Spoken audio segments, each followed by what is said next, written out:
안녕하세요. 오늘 저희가 함께 살펴볼 자료는요, 교사의 역할과 자아의 허상이라는 주제를 다루는 글들입니다. 이 글들이 뭐랄까, 가르침과 배움이 우리 생각에 어떤 변화를 가져오는지, 그리고 그 과정에서 우리가 보통 나라고 믿는 그 자아 있잖아요.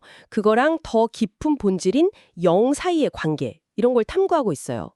이번 탐구의 목표는 이 글들이 말하는 교사의 어떤 진짜 역할, 그리고 우리가 나라고 생각하는 것의 본질, 또 두려움을 넘어서는 길, 이런 핵심 생각들을 여러분과 함께 좀 명확하게 짚어보는 거예요. 자, 한번 같이 파헤쳐 볼까요? 네, 상당히 흥미로운 주제죠. 이 자료들을 보면요, 가르침과 배움이 그냥 지식을 주고받는 게 아니라는 점을 계속 강조해요. 특히 그 변화에 대한 우리 안의 저항감, 뭐 두려움이라고 할 수 있겠죠. 그 정체랑 또 자아와 영이라는 두 가지 좀 상반된 관점, 그리고 우리가 진짜 가치를 어디서 찾아야 하는가, 이런 거에 대한 통찰을 던져주더라고요. 저 개인적으로는 그 배움이 때로는 왜 부담스럽거나 좀 두렵게 느껴질 수 있는지 그 부분에 대한 설명이 특히 인상 깊었습니다. 아, 맞아요. 그 부분이 진짜 흥미롭더라고요. 그럼 먼저 그 교사의 역할부터 시작해 볼까요? 자료에 따르면 이 가르치는 행위 자체가 교사 자신의 생각을 더 명료하게 만들어준대요. 단순히 내용을 믿는 걸 넘어서 그 배우는 사람들에 대한 믿음, 이것도 필요하고, 결국 교사와 학생은 함께 배우는 과정에 있다는 거죠. 뭐랄까, 서로 공유하지 않으면 확신이 좀 부족해진다고 하고요. 네, 그렇죠. 그리고 교사의 궁극적인 목표가 좀 역설적이에요. 학생들이 언젠가는 더 이상 자신을 필요로 하지 않게 만드는 것, 이게 목표래요. 이거는 어떻게든 자신을 좀 지키고 유지하려는 그 자아의 방식과는 완전히 반대되는 거거든요. 자아 중심적인 교사는 뭐 다른 자아와의 상호작용을 자기 보존 수단으로 보지만 여기서 말하는 교사는 학생의 완전한 자립을 돕는다는 점에서 다른 거죠. 음, 그리고 자아와 이 영의 관계.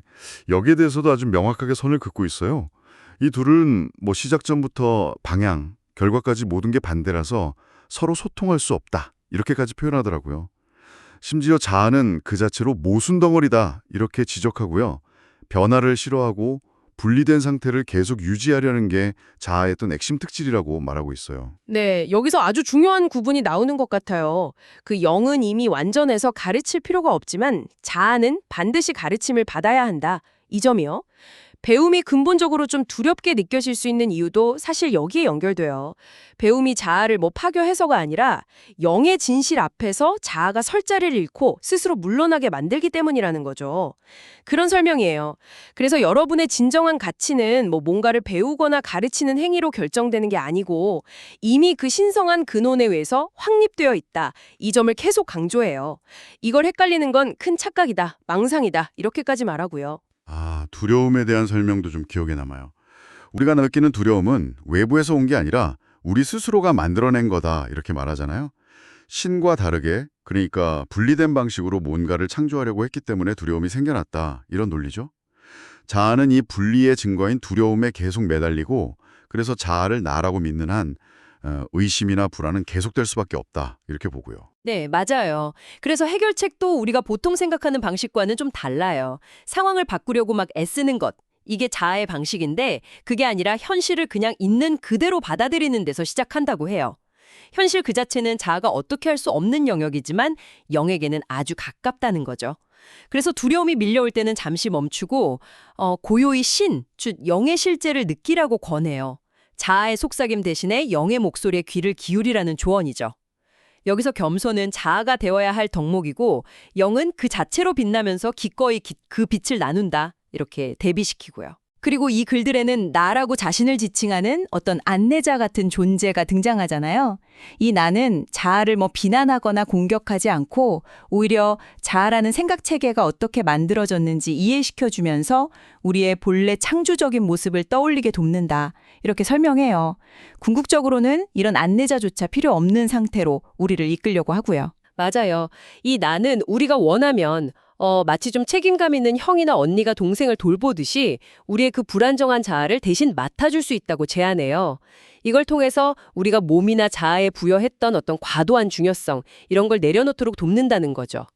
그리고 이 안내자는 이미 세상을 이겼기 때문에 우리가 겪는 여러 환난 속에서도 흔들리지 않고 담대할 수 있다. 이렇게 격려하면서 글이 마무리됩니다. 네, 오늘 이렇게 살펴본 교사의 역할과 자아의 허상 관련 글들은요. 결국 변화를 두려워하면서 자신을 지키려는 자아라는 어떤 허상과 이미 완전하고 흔들리지 않는 가치를 지닌 영 사이에 그 긴장 관계를 보여주는 것 같고, 그리고 가르침과 배움은 이 자아 중심적인 시각에서 벗어나서 영의 인도를 따르는 중요한 과정이다. 이걸 암시하는 것 같고요. 핵심은 역시 우리의 진짜 가치는 자아가 뭘 이루고 쌓아 올려서 생기는 게 아니라 본래부터 그냥 주어진 것이다. 이런 메시지겠죠? 네, 정말 흥미로운 관점이었어요. 마지막으로 여러분께 한번 생각해 볼 만한 질문을 하나 던지고 싶습니다. 이 글들 중에 자아가 영의 기쁨을 두려워한다는 구절이 있거든요. 왜냐하면 그 기쁨을 한번 맛보면 더 이상 두려움에 투자하고 싶어지지 않기 때문이라는 거예요. 그렇다면 우리가 던져야 할 질문은 단순히 어떻게 배울까? 이게 아니라 혹시 나는 내가 애써서 구축해온 익숙하지만 어쩌면 두려움에 기반한 이 자아를 해체시킬 수도 있는 그 기쁨을 정말 경험할 준비가 되었는가? 이런 질문은 아닐까요? 배움이 결국 자아를 내려놓게 만든다는 그 이야기와도 딱 연결되는 지점인 것 같습니다.